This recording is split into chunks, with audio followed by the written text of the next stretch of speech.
I'd like to welcome all of you to our plenary session, and it's my delight and honor to present our keynote speaker, Dr. Professor Elizabeth Prodik. She's the president of CBS International Business School. She studied business administration at the Ludwig Maximilian University in Munich, as well as at the University of Cologne. Um, After her dissertation on the topic of supplier assessment, she continued to pursue her career in studying with Professor Dr. Yu Koppelmann at the University of Cologne, and then finished off her state doctorate on the topic of modeling of job profiles in procurement. She's been a professor at Cologne Business School, teaching strategic supply management.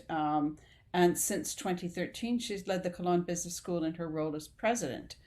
She's a board member of a number of scientific organizations, a speaker, and a business ambassador of the city of Cologne.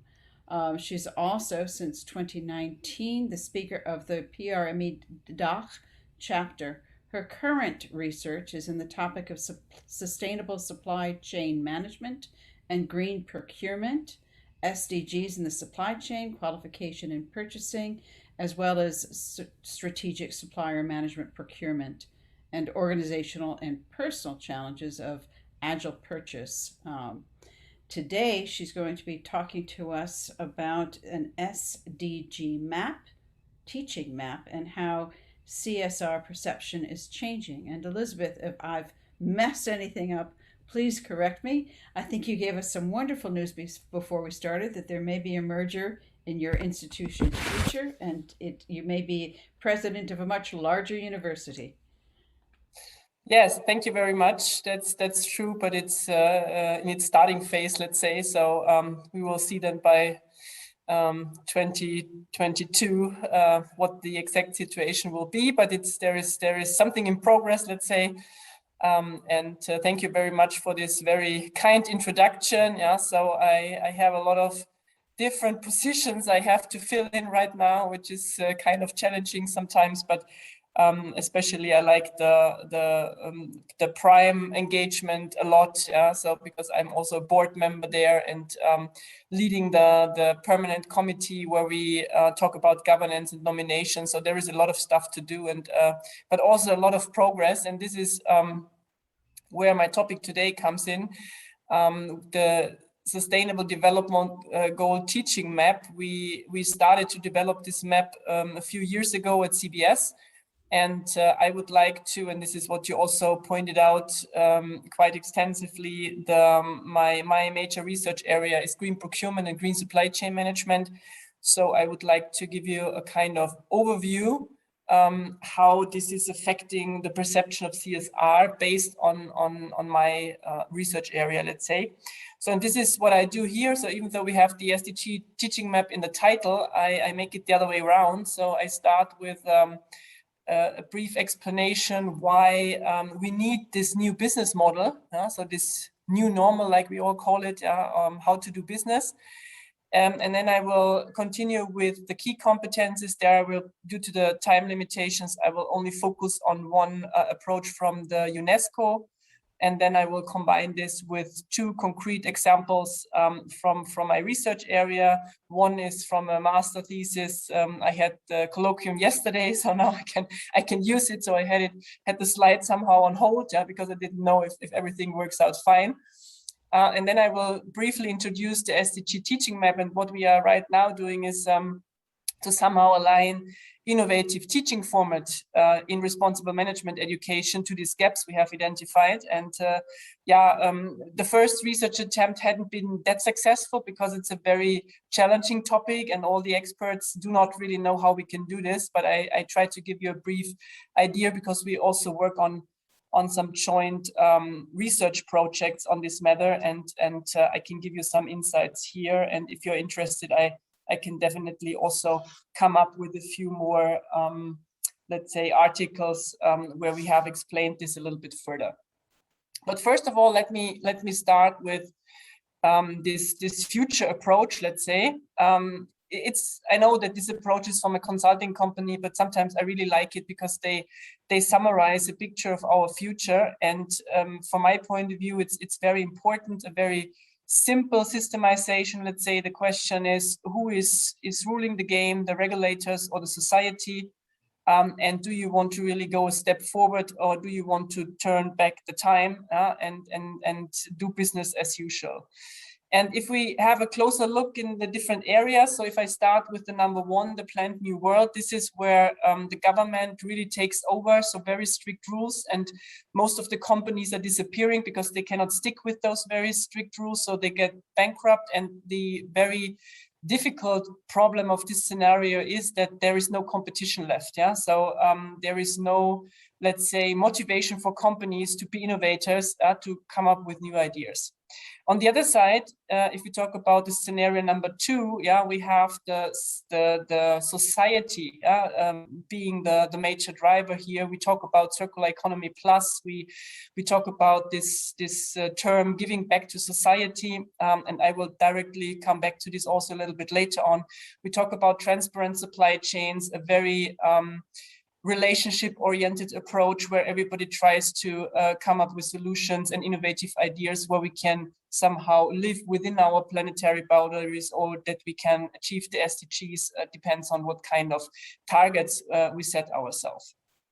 And the other two scenarios, number 3 and number 4, this is again, the number 3 is where the government plays the major role, but this is pretty much where we are in right now. So in Germany, maybe some of you know this, we have just launched this new law, the Supply Chain Act. Some other European countries have this already, but we did it now. Yeah, a very basic version, I would say. But now the European Union starts to develop their own version, and this will be a more strict one. So I know from France that they have a lot more strict regulations compared to what we have. But anyhow, companies have to, I think, be prepared for this stricter version of the European Union. But what companies try to do right now, because they do not really understand the purpose of the law, is they try to circumvent it. And this is what is the major idea here in this minimum viable master plan. You always try to circumvent any kind of problems, and the greenwashing is the most important tool. So you always try to convince your final customers, okay, everything is fine, by somehow simply ignoring the scandals you're producing, or trying to use the kind of false communication policy here. And everyone for themselves, I hope that we will never have to face this kind of scenario. So we are back in the 50s, 60s. Yeah. So climate change is unstoppable. Price is again the major driver. Yeah. So it's only about price competition. And the SDGs are far away, and we have no chance to, let's say, somehow achieve the Agenda 2030. So these are some kind of scenarios, and I always tell my students, so I would really think carefully about the situation I would like to have, because also the number one, even though we are heading for some kind of really challenging targets, it's not really the best thing for innovation and progress if the government is really taking over. So we in Germany, unfortunately, we experience this right now. Yeah, so that the to motivate companies and also entrepreneurs to come up with innovative ideas. And this is needed, and this is what I would like to explain a little bit further here. We have now this, or I found this. First of all, I like this post a lot, Daily Inspired, from our dear colleague Wayne Wisser. So I think everybody of you knows him. And he came up with a really interesting speech here, or quote here, that risk has become a dirty word in our society. But very often we need these challenges, we need this risk, we need to face those risks in terms of moving forward and to improve and to grow.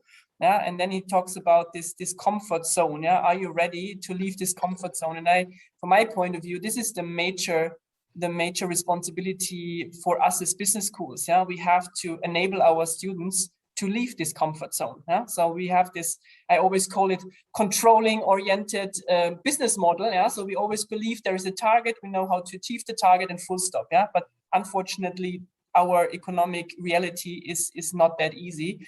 It's a lot more complex, and we have to enable our students as future managers to deal with this. And therefore, we talk about these competencies for responsible management education. And when we talk about risk, so we already discussed before we started here let's say impact on our private lives of Corona, but we have to be honest from an economic point of view that it's basically our fault. What we do in our businesses, why we have this crisis right now. Because it's company, it's economic driven. To give you only one example here, that we move towards the virus. So what we do with deforestation and dewatering large wetlands, think only about the percentage we need in increase of food production to make sure that nobody's starving around the world. It's around 60% until 2030. So we need the space, but deforestation and dewatering is not the right way to do so, because then we are no longer living within our, let's say, planetary boundaries. So we have to also take over responsibility for this, that this is not the kind of climate catastrophe, let's say. We are also responsible for the climate change, anyhow, but we have a lot of politicians still ignoring this, that this is our fault. And also when we talk to companies, it's very surprising that very often they say it's not because what we are doing in our business, it's because what the others are doing. So we have to somehow deal with this. And how can we do this? And this is, for me, the reason how we have, or why we have to think about the new business model, because we need innovation. So we have our sustainable development goals or our planetary limits. So we know about the challenges we have to face. But the problem is that what we are doing right now is, and this is our efficiency paradigm, we only try to be better, so less unsustainable. And this is not, unfortunately, tackling innovation and supporting innovation. And this is our problem right now. So we have to leave this efficiency paradigm, and we have to come up with effectiveness, which I will directly show you on the next slide. So what we need is, this is companies as value creators, through problem solving. So they have to take up the, let's say, challenge of meeting those requirements, and they have to come up with completely new and crazy ideas.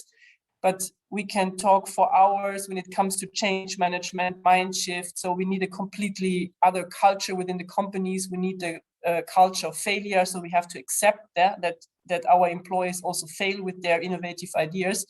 So there is a lot on top, let's say, but this is really needed. And we as business schools, we have to somehow find a way, and therefore responsible management education is so important right now. We have to, let's say, enable our students to realize this new model. And this is one graph I found on the IPEA homepage, which is really, I combined two different graphs, but I really like this, and this is always also in my lectures the starting point, because it makes very clear what the problem is all about. So when we talk about this efficiency paradigm of business or doing business, we use this quantitative minimization. So we still have the focus on stakeholder value, with some kind of CSR strategies when it works. So if not, then still the stakeholder value is in the focus of everything. Whereas this more positive understanding of a footprint, where we talk about qualitative improvements, here business is embedded in society and environment. So we try to generate positive influence on society and environment, through our business decisions. That's the complete opposite of efficiency. And we also have a lot of negative side effects with efficiency, like the rebound effects and stuff like this. So that always motivates us to consume more, because we want to benefit from the reductions we have gained before. And this is completely the wrong way, because so we have then the resource exhaustion and some stuff like this. So, and enabling or somehow fostering this kind of new understanding of business, you need responsible management education. And then, as I already told you, due to the time limitations, half an hour is not that much. I will only come up with one systemization. This is the most used one, let's say, from the UNESCO. And here we talk about 8 different competences. And on the next slide, I would like to give you a kind of brief or 2 brief examples. So what does this mean in terms of, or what kind of competences are addressed in specific research area or topics when it comes to sustainable supply chain management. And I have chosen 2 different examples. The first one is the one I just mentioned from the master thesis. It was a really good one. I have to be honest, because the major research question was, what about the contribution of strategies? So how can we improve, or what kind of relocalization strategies do we have? And how can we use them in terms of achieving our sustainability targets within the companies, but also on a, let's say, country level. So the SDGs are nothing where you have to individually somehow try to achieve this. So all companies, for example, operating in Germany, they have to find a way to tackle, I don't know, SDG number 4 or something like this. And I have used this example because in this research, we have identified 5 different very challenging obstacles the companies have to deal in global supply chains. This is what you can see here with standardization, resource exhaustion, centralization, disruption, and environmental destruction. This is all because or standardization is exactly what I just mentioned before. Standardization leads to efficiency and not to innovation. So this kind of, let's say, target we had, so to produce the product as cheap as possible, so that I can sell a lot of products and somehow offer a product for everyone because the price is quite low. This is not supporting innovation, what we desperately need right now in our situation. And this efficiency paradigm leads to the problem that we are overusing our resources. So localization strategies can also help there.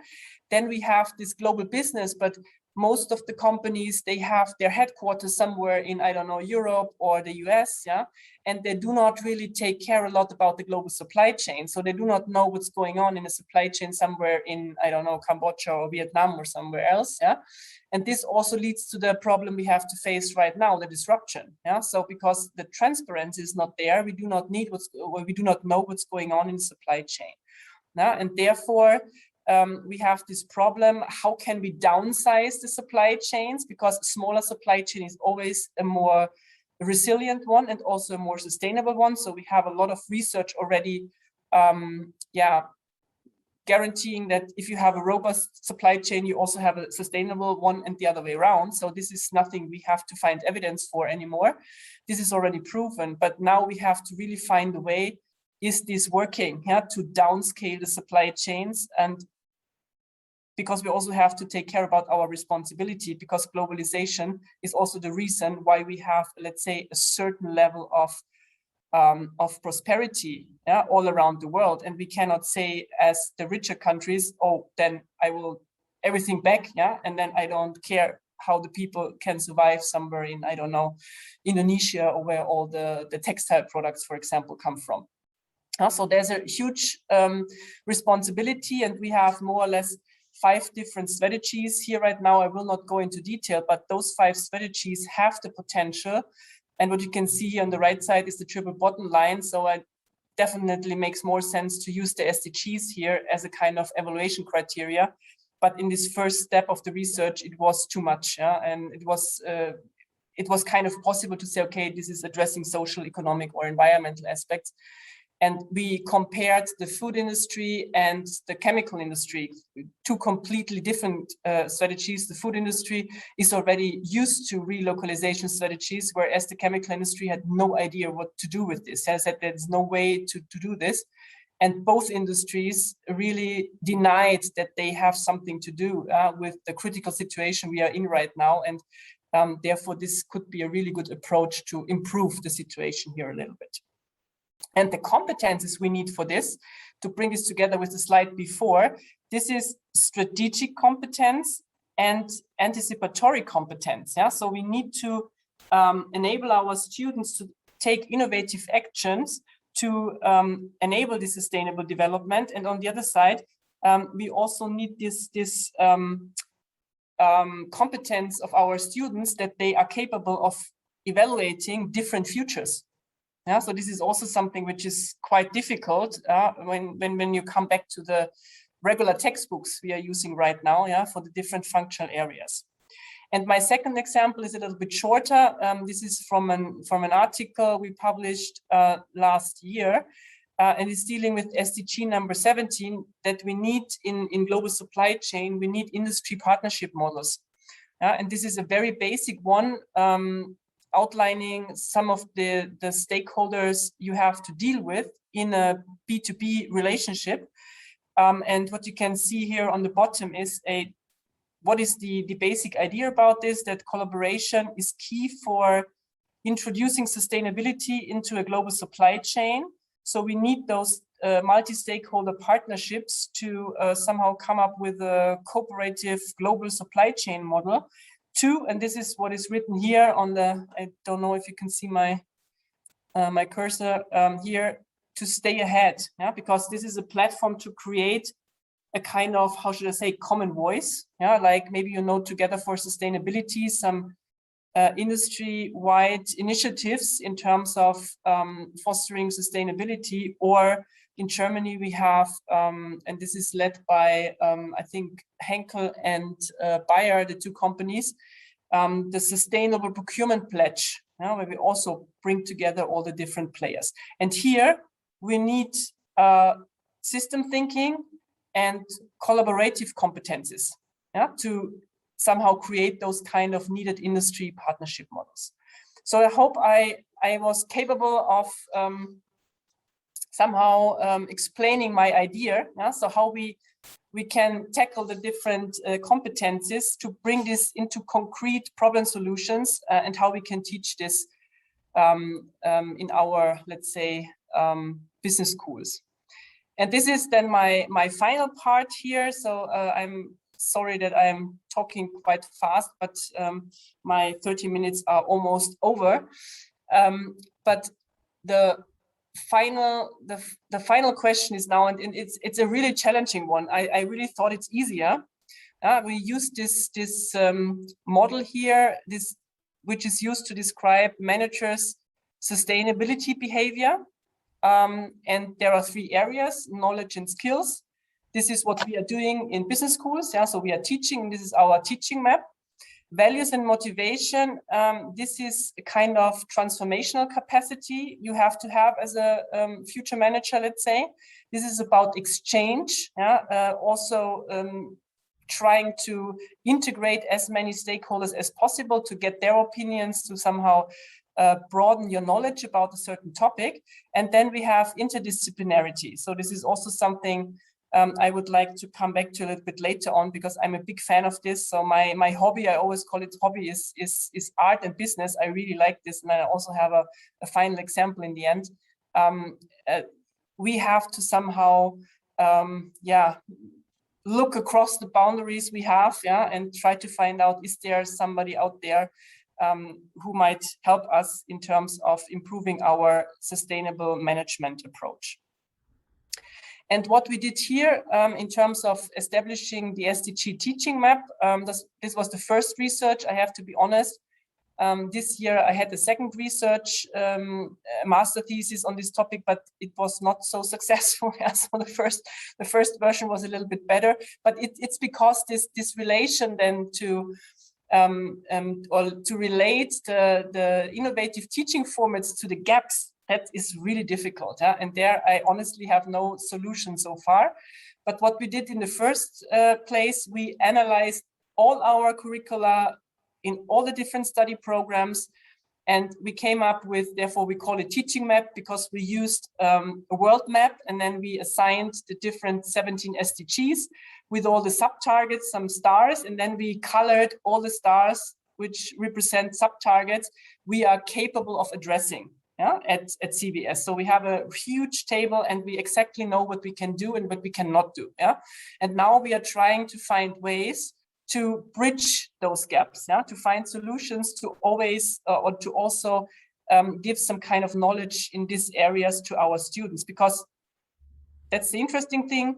All the experts are, let's say, of the same opinion. They say we need to find solutions here. So this is all what management can address somehow. So companies have to be aware of those kind of problems. So then it looked like this. So it's a little bit complicated to bring this on one picture. So I have chosen 3 different targets, SDGs, they're also targets. And as you can see here, what's written here, the sub-targets, this is what we cannot address. So with the SDG number 12, we are really good because we can address everything. There is only public procurement missing, and we have now an elective public procurement for those students who want to know more about this. So number 12 done. Then number 14 is somehow tackled by CBS. So half of the sub-targets we can realize, and with the SDG number 3 we are completely lost. So there we really have to find corporations or whatever. So there we have almost no impact. So this is very, and here is maybe something which is easier to understand. So we made it like this.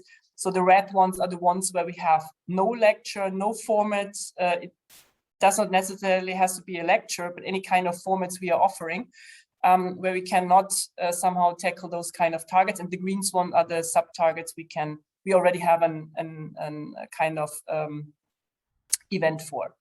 So this is the idea of the SDG teaching map. But now we have a lot of red areas, and this is what we want to somehow close, or find solutions for. And here it's a little bit difficult, and I would like to present one more slide here, because due to the fact that our research was not very successful so far, we did something together with 2 of my colleagues from our Center for Advanced Sustainable Management, CASM. And we used an approach from a quite well-known professor in Germany, and he is focusing on sustainable management, and he developed this art transformational literacy model in terms of shaping our society in a more sustainable way. And we tried to bring this to CBS, and try to explain how this might work.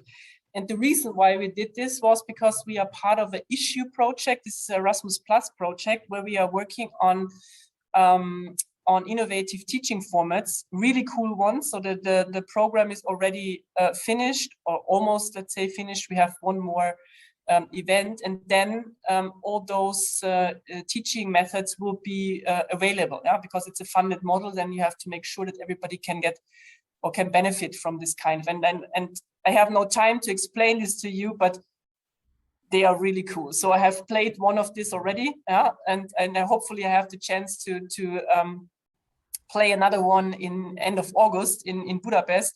So we will see, but it's really interesting. But it's following this logic of this model. And then once I saw this model, I said, wow, this is something where we at least can somehow summarize the whole problem, let's say.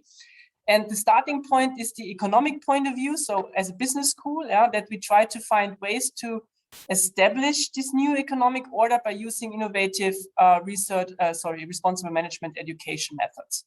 So that's the starting point. And then we have a technological perspective, a cultural perspective, and the institutional one.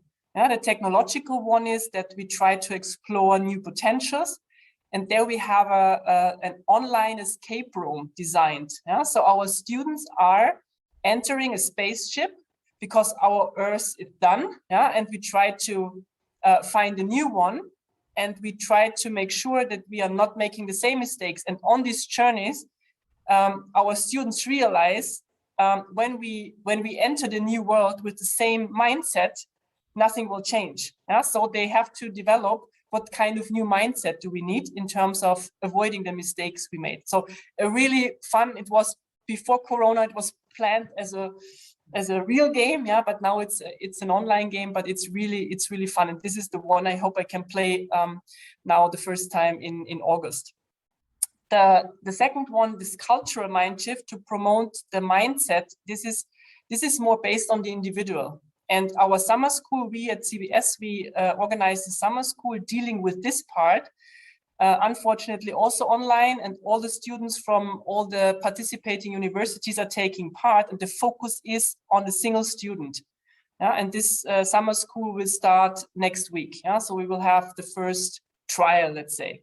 And the final one is, and this is the one who was already, or the one which was already some kind of evaluated.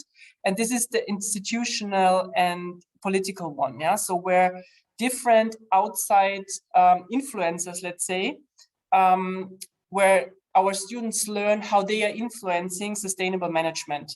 And this game is called 21-Day Challenge. You can use this for a complete course format. You have 17 videos dealing with every single SDG. You have small targets affecting management activities, affecting the everyday life of our students. And then in the end, you have to solve a certain number of problems. And then in the end, you have a challenge, and the best one gets a prize. And it's really, this is amazing because there is so much stuff in it. And we have the movies there from all around the world and from all different areas, which might influence our sustainable management. So we use this here.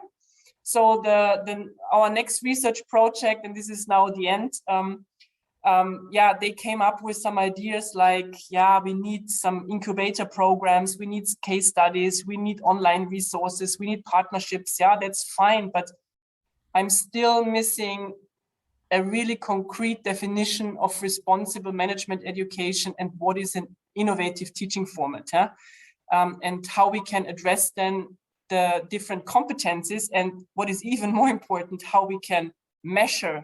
So our accreditation institutions, they offer some kind of measurement tools, but from my point of view, this still offers room for improvement. So this is the next step, and we are also involved in a research project here, and then I hope we will get some more insights.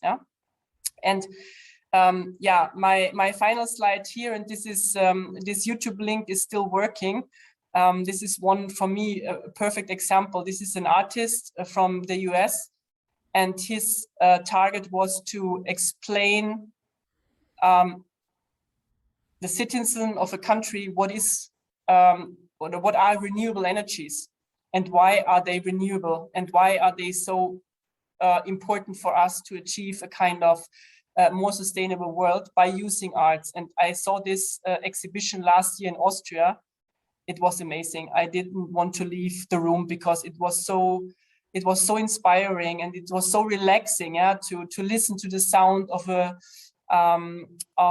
windmill or something like this. So this is amazing, how they use this, and I think that we can solve a lot of problems here. And then we are back to interdisciplinarity by using arts to better understand the problems and not being afraid of the huge challenges we have to face. So anyhow, and art can make it a little bit easier for us to understand the issues we have to deal with. So I hope I was capable of giving you a brief overview of the research we are doing right now and what we want to achieve as a business school. Definitely a lot driven by my prime, let's say, engagement, because we have a lot of problems we identified here. But I hope that there was also some input which was of kind of interest for you here. Thank you very much. Oh, thank you, Elizabeth. What a wonderful, wonderful presentation. I love, there's an expression that we use in the US called thinking outside the box, and you've actually come up with a way to help teach people how to think outside the box and different ways of approaching this kind of thought process in order to reach our sustainable development goals and to address them by compartmentalizing them. I'd like to see if there are some questions. I'm following both the chat and the Q&A, or if someone just wants to jump in with a question for Professor Prodik, please go ahead and do so. You'll have to unmute yourself, though. Sam?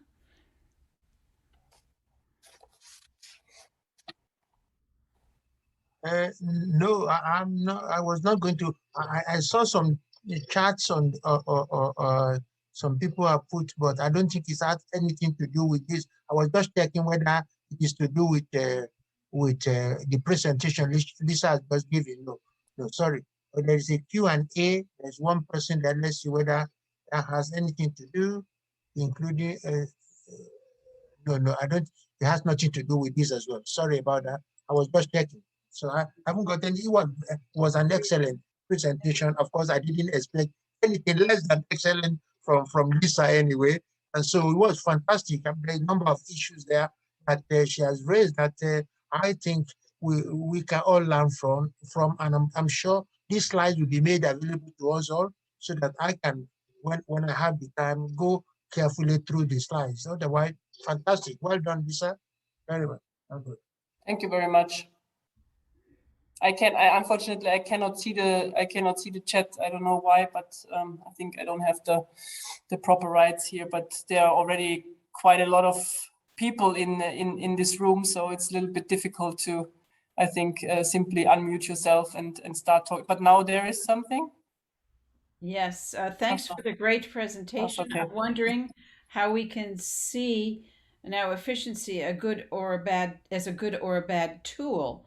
As microeconomics focuses on efficiency, does it mean it should change it as well? Should the goal of efficiency, should that change as well?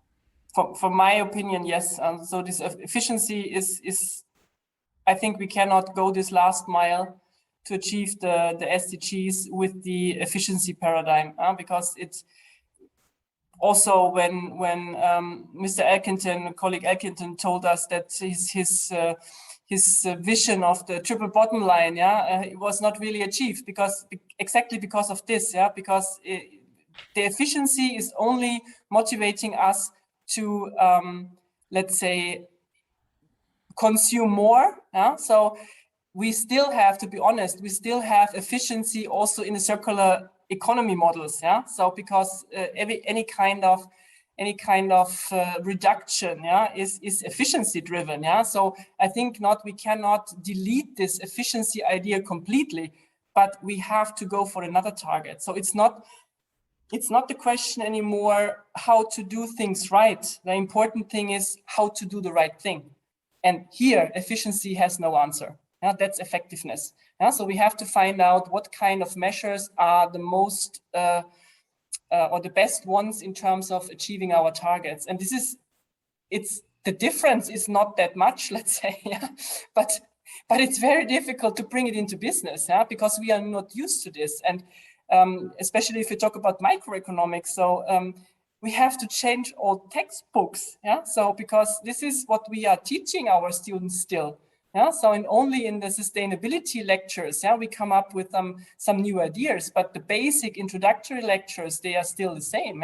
And here is the major focus still. And if you talk to managers, and if you ask them what is your major target, I'm pretty sure that 98% will tell you profit maximization. So, and this is also not possible without efficiency. So I think this is it's a difficult problem. I do not doubt that we can achieve this. My concern right now is how much time do we have? So and this is from my point of view the crucial question. Can we wait for the next generation? So because our students, I definitely see this in my classes. Also with this arts and business. I talked about this 3, 4, 5 years ago. They were rolling their eyes and said, "Oh God, what she's talking about." And now if I tell them there is a really cool exhibition, if you have time, go and have a look, they go. Because they really want to have this inspiration and they know that they have to change something. But this needs at least another 10 years. I don't know if this is the time frame we still have. There's another question that actually picks up where you just were leading to. Ms. Adriana Tudor says, first remark that including sustainable development goals in teaching is an extremely timely topic. And then next, how should we extend the SDG teaching map to all domains, not just in economics and in business schools?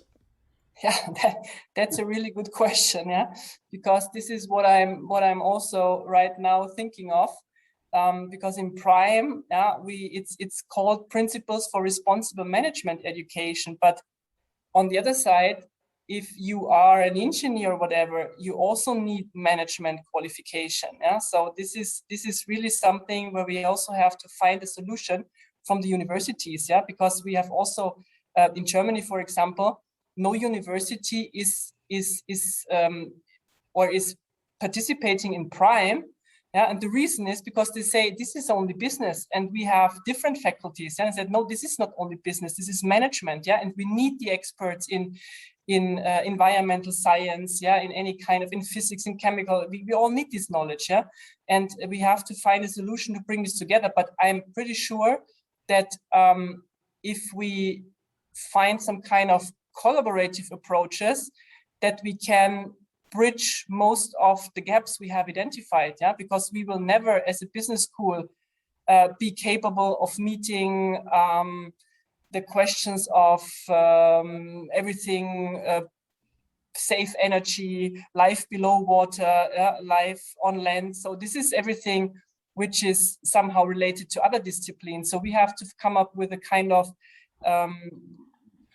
we call it in German a Studium Generale. Yeah, so we have to be a little bit more open that even though you're a management student, you need to know other disciplines. Yeah, you need to have a basic knowledge about other areas. Yeah? So my daughter, for example, she's studying cosmetic science right now, and she always told me when she was in school, yeah, oh, mom, this is so boring what you're doing. Yeah, what is a supply chain? What is purchasing? Nobody needs this. Yeah, and now, yeah, she asked me for a textbook because she said, Mom, my business is all about the supply chain. We have so many sustainability issues, and I don't know what a supply chain is all about. Yeah, because she's not learning this. This is chemistry and biology. Yeah.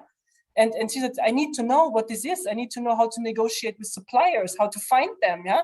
Because otherwise I cannot find solution. This is for me always a perfect example how we have to bring together, yeah, the different disciplines. But I completely with my colleague, teaching SDGs is really difficult. Well, I think that we are out of time. Yeah, so I do ask if Irene or Sam had a question, and to ask if they would like to wrap up for us. Yeah, but if you have any further question, or please, I can put my contact details also on the slides, and I will send the slides to you. So you're welcome to contact me if you have any further questions, or if you want to know how to get access to this innovative teaching format. So I can definitely keep you in the loop. So no problem. Thank you very much. Well done. Thank you very much. That's all I was going to say is to thank Lisa so much for honoring our invitation and for this fantastic presentation, which I'm sure we will all think about for a period of time, perhaps before the next conference. Thank you so much. Thank you very much. It was very kind. Thank you. And thank you for this great moderation. Thank you very much. Thank you. Okay, so I think Irene, except if you have anything to say. Thank you so much, Elizabeth, for your great presentation. And thank you. Very happy, and I enjoy it too much. And I have to thank to all of you to participate in this conference. And following, we have the release, the book release, and we can start with it. Thank you so much. Thank you. Thank you.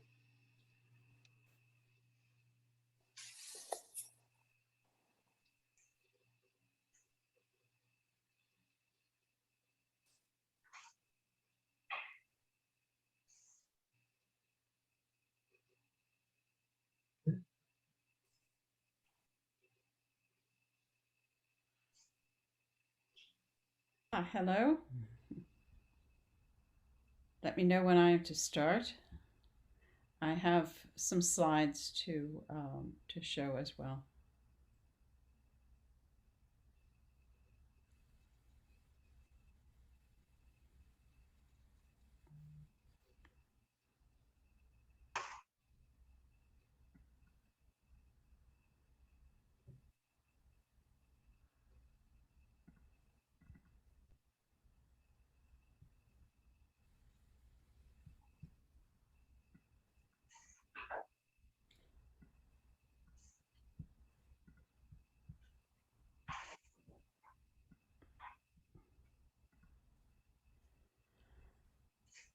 Shall I go ahead, Pedro? Yes, please. Okay. You can start. We are now looking at your presentation. So, Nadia, please. Okay, perfect. My name is Nadia Netzel, and I'm a professor of law and the Riley Family Professor of Law at Southern University Law Center in beautiful Baton Rouge, right on the mighty Mississippi in Louisiana. And it's my honor and pleasure to present Sam Iruwu's Current Global Practices of CSR in the Era of Sustainable Development Goals. There he is, Sam. This actually started with two books that he produced in 2013. And without this series, there would be no conference here, such as the one that we're currently enjoying. Sam had invited Nicholas Capaldi to participate in the encyclopedia. Nick invited Sam to a CSR conference in the US, and together they came up with the first conference in London, followed by China, Perth, Santander, Dubai, and now Lisbon. Teamed with Renee Schmidt-Peter and Springer, there are now 90 books in the series. They promote and publish the work of many young scholars in the field. And the most new and the most exciting to me, the one I get to introduce, is our Current Global Practices book. The book is divided. The book explores how corporations use CSR in different countries to demonstrate commitment to sustainability and sustainable development. In 2021, we are much more concerned about the excesses of globalization and corporate irresponsibility than we were in 2013. 2013, the focus was much more on fiscal recovery after the disasters of 2008. Each of the 39 chapters here uses a similar format, an empirical and technical evaluation enabling a rational comparison, and it's all written by skilled scholars that Sam has brought together. It's organized into 5 parts. First, by 4 continents: Europe, Africa, the Americas, and Asia. And the last part is a discussion of the EU and the UN goals. Europe is probably the most heavily covered sector of the 4 parts. In general, I can summarize that the larger, more developed countries often have mandatory CSR regulations. And there's some very interesting innovations in some of them, like Denmark, but also in smaller, less developed countries. So in Albania, for example, top-down CSR was ineffective, but the bottom-up, generated by companies themselves, is indicating and developing the development of a CSR engine that's capable of contributing to sustainability, the environment, and society. In Austria, a publicly funded CSR is encouraging consulting and networking. There are no national policies, but there are some innovative measures with some very impressive results. The Netherlands CSR and sustainability are a concern of big companies and are wholly accepted as part of the strategy necessary for continued existence and long-term benefits. So if we move on to Africa, Africa, as you would imagine, is widely diverse. From Ghana, CSR is become viewed by the public as a cultural dependency, that big business should cure poverty, rather than as a focus on what the larger, more developed countries are concerned about with regard to businesses. In Egypt, there's some very interesting NGO/corporate partnerships that are being created to address CSR and social problems. And in Nigeria, mandated CSR for public companies is generating some public-private partnerships that are addressing sustainability and developmental needs. The Americas is also very diverse. In Bolivia, Bolivia and Haiti are the 2 most impoverished countries in the Western Hemisphere. Bolivia has development and rule of law issues, and CSR, again, like in Ghana, is seen as philanthropy. And society is showing very low trust in government, and so looks to business to solve these problems. Mexico is, again, also distracted from CSR. It's facing a rule of law crisis. The government is at the moment focused on infrastructure projects. Cuba, we see that there's an underlying socialist assumption that business must serve society, and that sort of offsets the fact that Cuba is allowing small entrepreneurs to have their own businesses. Not everything is government owned anymore. In Canada, Canada has a Smart Cities Challenge, which is showing some very interesting results where small cities are actually working with corporations to come up with sustainable projects. In the US, CSR, as is discussed, is voluntary, but there's something that I've been researching. I wrote a book on this topic quite recently. There's a restatement of corporate governance, which is soft law, but as it's adopted by courts in deciding corporate cases, it's gaining traction and becoming more and more the rule rather than the exception. In Asia, India has a new mandatory 2% CSR expenditure for the top 500 companies. There have been some difficulties in implementation, and I was part of a panel yesterday that had a fantastic discussion of some of the severe problems that India is facing as this comes online. Indonesia is having some difficulties in standardizing measurements for CSR in the mining industry. When I was a practicing attorney, I was dealing with Freeport-McMoRan, which had a big mine in Indonesia, which was destroying the only glacier that's towards the equator by spewing carbon on it, and it also was displacing a lot of indigenous people. So I can understand why this is an issue in Indonesia, and I'm looking very much forward to future development and hopefully a movement forward as they're able to come up with some standardized measurements. Japan's economy is now expanding after a number of years of retraction. There's a lot of cultural change and public-private CSR collaborations helping to build long-term trust in corporate actions. Part 5 of this wonderful, wonderful book gives the larger view.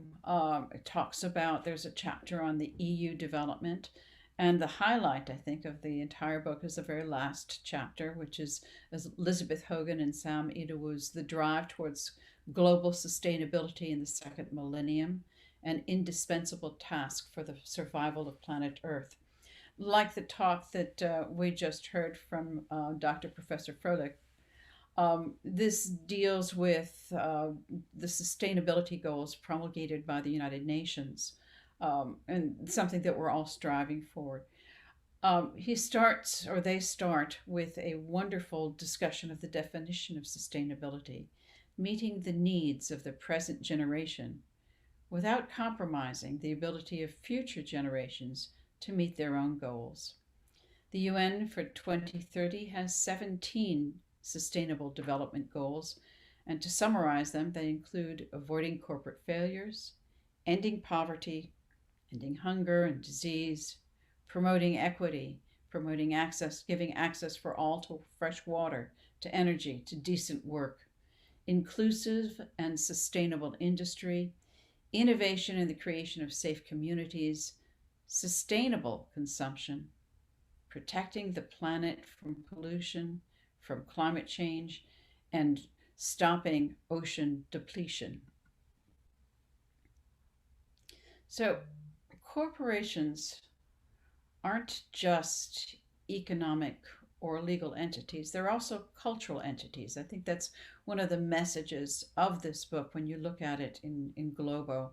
Corporations are capable of bad, and that's past and that's present, and I hate to say this, but it's also the future. We can't stop evil. We try to mitigate and discourage it, but we can't prevent it. On the other hand, corporations are also capable of great good. And there are some magnificent examples around of sustainability. One such example is Ford Motors Dearborn, Michigan truck plant, which is entirely um, environmentally safe and sound and circular.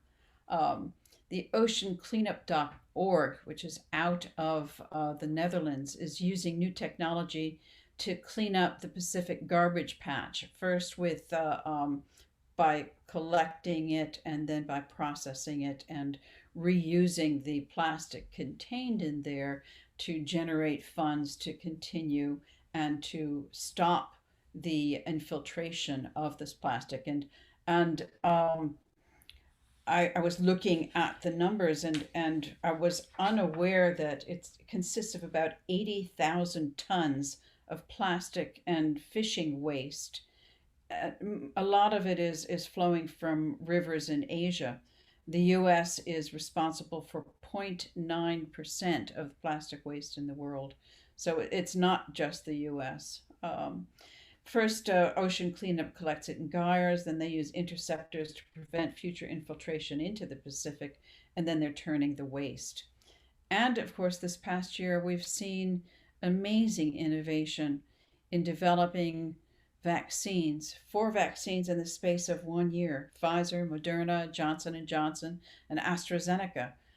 Something that is actually enabled me to be here and in beautiful France, and to escape some of the dead heat in the center of Louisiana for the latter part. But I love both places.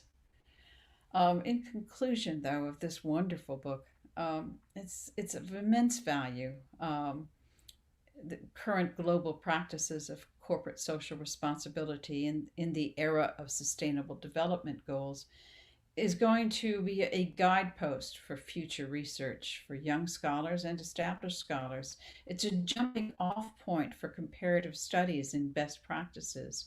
I think it will help generate some of the out of the box solutions that Elizabeth was talking about just a few minutes ago. And it shows that there's a current focus on soft law, more on voluntary CSR, that there are tremendous enforcement difficulties with hard law. And there's also promise of innovative government and business cooperatives in both developed and developing countries as we try to reach towards these wonderful goals. This book will help guide the way towards which approaches are of practical use and which may be based on beautiful but ineffective theories. So the fact that the chapters are parallel is just amazing. I'm a comparative lawyer. So as a comparatist, you have to compare apples and apples, and this book allows you to do it because of the similarity in approach among all of the chapters from different countries. This knowledge that we gain from this is going to elevate, hopefully, the freedom of the individual over that of either government or corporation towards safer, better, sustainable industries and societies. And with that, I have actually finished way too quickly my presentation of this wonderful book, and I hope that I can cede some of my time to Sam to continue the presentation and tell us a little bit about the collection and the editing of it. Thank you so much, Nadia. You are too good. You are too kind as well for saying all those fantastic words. Thank you so much. I think the genesis of the book relates to an earlier book that was published in 2008. Incidentally, Nadia had the front cover of that book. She's so good at researching things because how she got to know that, I will never know. So we published that book with an old friend who is Brazilian, but he lives in Germany. He's a German professor now. And so a few years ago, I received a couple of emails from others around the world asking that, yeah, of course, when that 2008 book was published, things I've now changed. A number of things have moved on, and they were suggesting that I should edit another book. And I said, oh, that's a very good idea. And that was how I started the journey to publish the book. And of course, through all those great friends I have around the world, I knew that it would not be impossible for me to do it. In fact, I was expecting about 70 chapters in the book. But of course, you think that things will happen one way, but it happens the other way. Of course, those who are not able to support because they were too busy, they are still good friends of mine. And of course, there are other projects that we do all the time, and they will still be part of it. So in the end, I think I must have received about 70 or so abstracts from places like Sierra Leone, Australia, Papua New Guinea, and some more. There were other countries that submitted their abstract, but unfortunately, they were not able to submit the full chapter for various reasons. And a couple of chapters did not actually meet our objective. So we had to turn those one down. But otherwise, it was a good journey, and I was going to do it with one of my daughters, but of course, halfway through, she just told me she couldn't do it.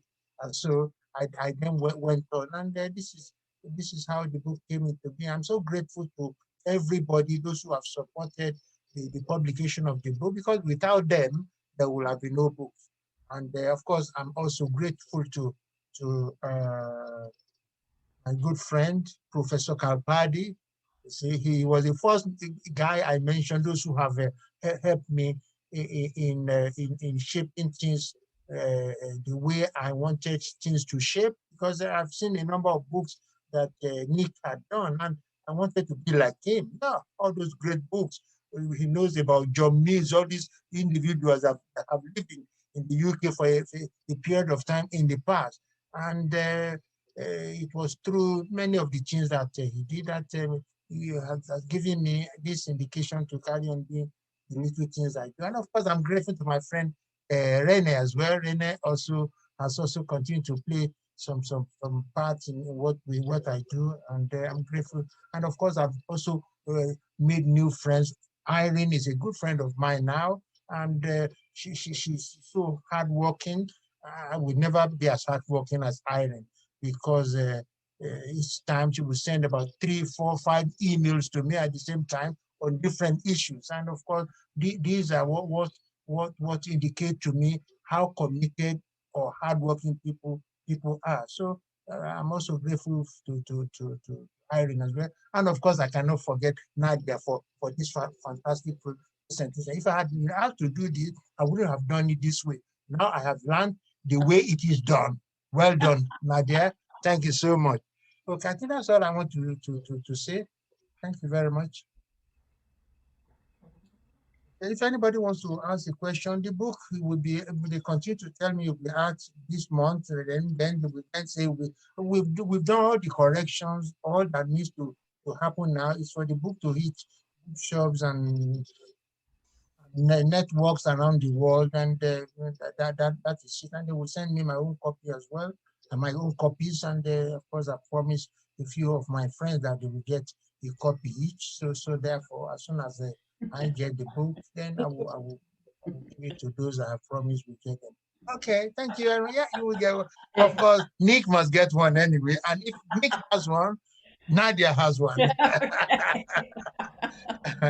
Congratulations, Sam, for the thank you very much. Thank you. book. If I was not going to, if you were not for Irene, I was not going to talk about this book here at all.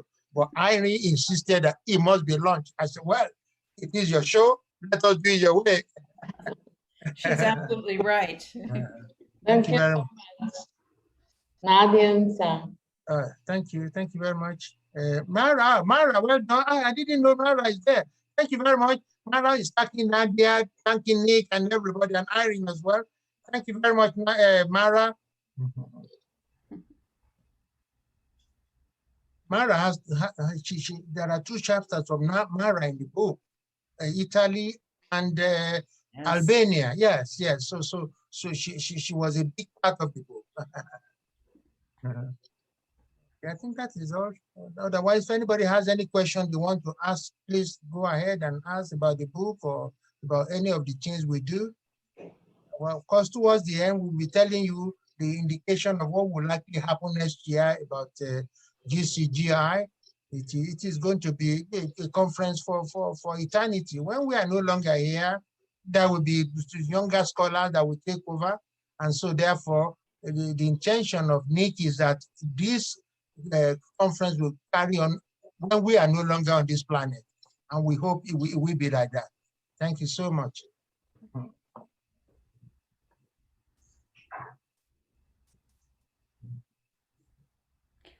Okay.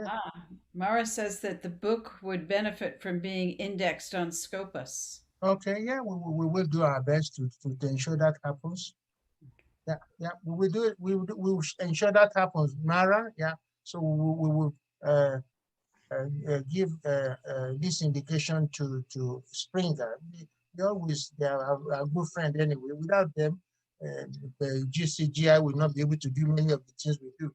And of course, I'm sure many of you are aware that an edited book will come out of this conference, which will be led by Irene. So obviously that is already in the pipeline. Just make sure that your chapters are good enough to ensure that all our reviewers will suggest that we will include chapters in their book. Therefore, there will be a Springer book with normal all our conferences will publish a book from all our conferences. Obviously, it will happen. It will be just before the next conference next year, wherever that will hold.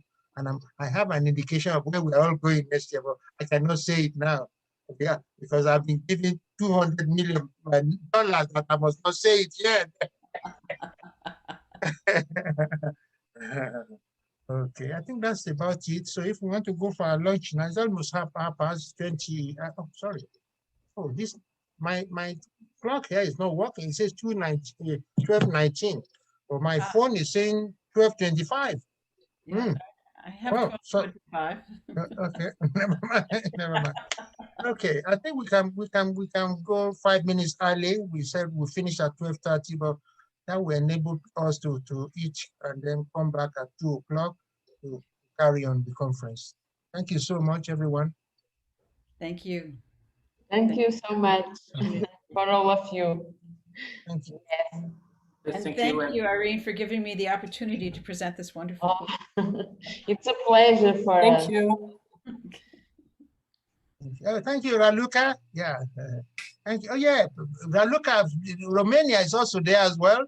Yeah, it was an excellent chapter by Raluca and Adriana. Yep. Those are my good friends that ensure that the book became a reality. Elizabeth has her hand up. Okay. So sorry, that was a mistake from my side. Because I just got an email from our, let's say, hopefully new colleague from the 1st of August on. And I tried to find out, but I cannot see the chat because he said he wrote something into the chat. So, but it was really a pleasure. Thank you very much for having me. Thank you too. Thank you. Okay, so I think we can go for lunch now. So we'll see you all at 2 o'clock. Thank you very much. Okay, have a nice lunchtime, and we will come back in the afternoon. Yeah. Okay. Thank you very much. Bye-bye. Okay. Bye now. Bye, everyone.